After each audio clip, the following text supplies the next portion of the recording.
Well, it hurts to know how each one of us are so ignorant about everything we have in life. I never felt so touched after watching any anime as much as Tokyo Magnitude 8.0, and something I realized after watching this was the fact that life isn't always going to be full of joy and excitement. It's pretty natural for each one of us to find our perfectly normal life boring, and as teenagers, while we are still growing up, we tend to get pissed and annoyed at almost everything.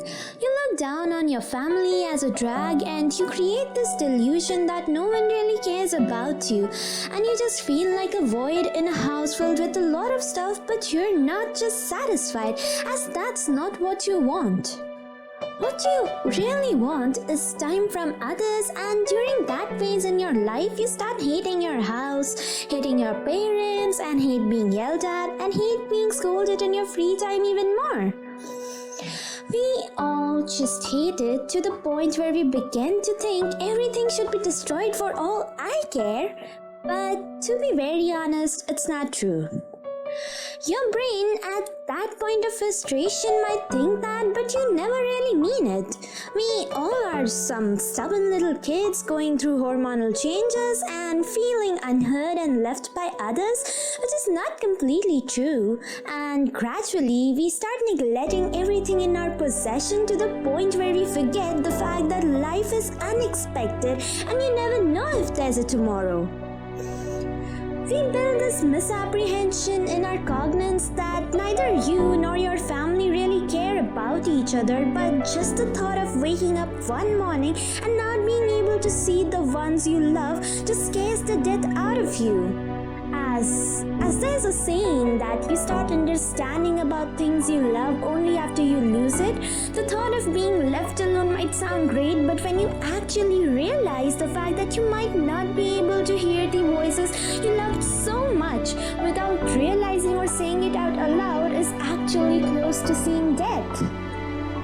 We all are shy to show our love for our family, but that does not mean we loathe them. We are just unable to express our feelings, and that just pisses us off even more. How tragic it is, we only realize that after it's already too late, but that does not make anyone's life miserable. In fact, it's a part of life to experience both good and bad times.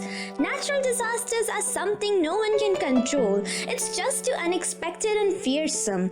And sometimes you might meet people just as unexpectedly as an earthquake who might be really kind to you without any selfish motives. I know people say we shouldn't trust strangers, but sometimes when there is no one by your side, someone you don't even know might appear like an angel and protect you as well as help you to cope up with the situation. Well, I know it's a complete coincidence if you have experienced this, but I don't think it would hurt you or me to show that level of kindness to someone selflessly, because isn't that what humanity is? And isn't that what it is like to be human?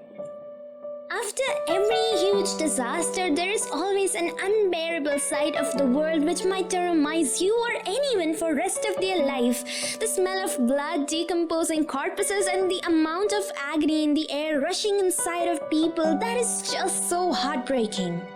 And this is when you realize that you were fortunate enough to have a full-fledged family, but you never cared to embrace that time until it was too late. At times like this, sometimes kids handle things better than adults could ever, and staying strong and optimistic is the right way through the situation. I live in a joint family, which means twice more restrictions than usual household, and I was just the same as Mirai, our main character, hating everything, every restriction, even hating my younger brother as much as she did, and as much as she found it annoying. It was funny how my bedroom looks exactly like Mirai and her younger brother Yuki's bedroom, and I could feel myself in Mirai's shoes even though it was just an anime. Its dramatic approach shook my very heart. I personally find my younger brother as annoying as Mirai found Yuki, but as his elder sister might not be able to survive the fact that my brother is stuck somewhere in middle of trouble or if he is seriously injured. But I know I need to stay strong. I need to stay strong for him. Even if you don't have a younger sibling, you'd still find yourself in Mirai's shoes. Of all the anime series I have ever watched over all these years, I never felt this closely connected as this one. This anime is all about tackling real-life tragedies that we may or may not experience or might have had experienced in past. But God, if you really exist, please hear out my this one prayer that never let anything like this happen to anyone. Battling through life isn't easy, and treasuring what we have now is very important than anything. After watching this anime, I felt a brazier of sad and apologetic emotions to the point where I couldn't breathe. After 5 hours of binge watching, I fell on my knees, thanked God, and apologized him for everything.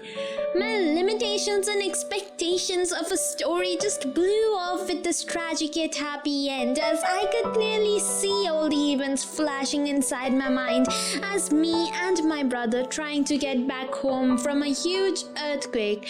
And I truly believe I never felt so lucky before that I'm with my family safe and sound.